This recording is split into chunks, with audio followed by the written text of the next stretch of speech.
এর আগের কোনো একটা ভিডিওতে আমরা ওয়েবসাইট সম্পর্কে জেনেছি। এবার চলো আমরা একটা ওয়েবসাইট ব্রাউজ করে দেখি যে একটা ওয়েবসাইটের স্ট্রাকচার কেমন হয় এবং সেই ওয়েবসাইটে কি থাকে। তো ওয়েবসাইট ব্রাউজ করার জন্য আমাদের একটা ব্রাউজার লাগবে। প্রথমে আমরা একটা ব্রাউজার ওপেন করলাম। এখানে যেমন আমার Google Chrome ব্রাউজার ওপেন করা আছে। এখানে গিয়ে আমি একটা ব্রাউজারের অ্যাড্রেস বারে গিয়ে কোনো একটা URL টাইপ করব। ফর এক্সাম্পল আমি এখানে wafisolutions.com নামে একটা ওয়েবসাইট ওপেন করলাম। সো এই ওয়েবসাইটে গেলে আমি দেখতে পারবো যে এটা কি, এটা একটা সফটওয়্যার ডেভেলপমেন্ট কোম্পানি। সো এই ওয়েবসাইটের মধ্যে আমি ফার্স্টেই এই লেখাটা পেয়ে গেলাম। আমি যদি আরেকটু স্ক্রল ডাউন করি, এখানে এই অফিস সলিউশন সফটওয়্যার কেন, অফিস সলিউশন সফটওয়্যার কিছু স্ট্যাটিস্টিক্স দেখতে পাচ্ছি, অফিস সলিউশন কিছু ক্লায়েন্ট লিস্ট, এরা কি ধরনের সার্ভিস দেয় এবং কি টেকনোলজি ব্যবহার করে। হ্যাঁ, এই সমস্ত বিস্তারিত আমরা দেখতে পাচ্ছি। এখানে অনেকগুলা ব্লগ আছে, টেকনোলজি স্ট্যাক আছে, আমাদের ক্লায়েন্ট রিভিউ আছে, ফ্রিকোয়েন্টলি আস্কড কোশ্চেন আছে। সো খুব বেসিক একটা স্ট্রাকচার একটা ওয়েবসাইটে। যেমন এই উপরে, সবার উপরে যে অংশটা দেখি আমরা, আম, এটা হচ্ছে আর কি টপ বার, বা এখানে আর কি মেনু থাকে। এগুলো হচ্ছে মেনু। একটা ওয়েবসাইটের মধ্যে এই ধরনের কিছু বাটন থাকে, এখানে ক্লিক করলে অন্য একটা পেজে রিডিরেক্ট করবে অথবা অন্য কোনো লিঙ্কে চলে যাবে।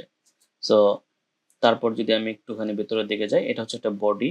এখানে এই বড় লেখাগুলো হচ্ছে যে সেকশন টাইটেল। এখানে আমরা যদি কোনো একটা আম, লেখা যেটা আন্ডারলাইন করা এরকম কোথাও ক্লিক করি, তাহলে এটা অন্য একটা লিঙ্কে চলে যাবে। তার মানে এটা কোনো একটা লিঙ্ক নির্দেশ করছে।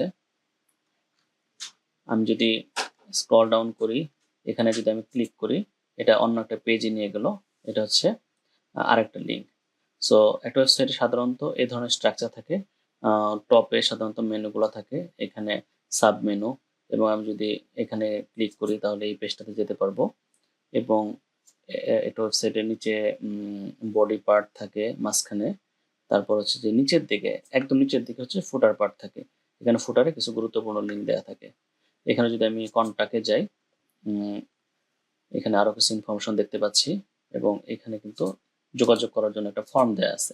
এখানে যদি আমি first name, last name, phone নম্বর, ইমেল অ্যাড্রেস দিয়ে সাবমিট করি, তাহলে তাদের কাছে একটা আমার সাবমিট রিকোয়েস্টটা যাবে আর কি। হ্যাঁ, তো এই যে জায়গাটা, এইগুলো হচ্ছে যে টেক্সট ফিল্ড, এটা হচ্ছে বাটন। এই জিনিসগুলোর মাধ্যমে আমরা লিখতে পারি, কোনো কিছু টাইপ করতে পারি। যেমন this is a sample message. So এখানে কি আমি সেন্ড করলে সাবমিট হবে। সো এটা হচ্ছে মোটামুটি একটা ওয়েবসাইটের স্ট্রাকচার।